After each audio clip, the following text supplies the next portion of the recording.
సిద్ధాంతాలను వర్గీకరణ. సంసర్గవాద సిద్ధాంతాలు ప్రవర్తనవాద ఉపగమం అని కూడా అంటారు. శాస్త్రీయ నిబంధన సిద్ధాంతం పావ్లోవ్ కుక్కపై చేసిన ప్రయోగం. కార్యసాధక నిబంధన సిద్ధాంతం స్కిన్నర్ ఎలుకపై. యత్నదోష అభ్యసన సిద్ధాంతం థారన్డైక్ పిల్లిపై ఫజిల్ బాక్స్లో పెట్టి. నిబంధనోద్దిత అభ్యసనం వాట్సన్ జేబీ వాట్సన్ చేసిన ప్రయోగం. నెక్స్ట్ సంజ్ఞానాత్మక క్షేత్ర సిద్ధాంతం గెస్టాల్ వాద ఉపగమనం అని కూడా అంటారు.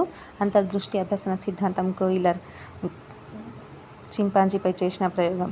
నెక్స్ట్ వచ్చేసి ఆధునిక సిద్ధాంతాలు ఆర్ పరిశీలనాత్మక ఉపగమనం. దీంట్లో 2 ఉంటాయి. పరిశీలన అభ్యసన సిద్ధాంతం బండూరా ఆల్బర్ట్ బండూరా చేసిన బోబో డాల్స్ పైన. బ్రూనర్ బోధన సిద్ధాంతం జెరోమ్ బ్రూనర్, మనకు ఇది పెడగాగిలో కూడా వస్తుంది బ్రూనర్. నెక్స్ట్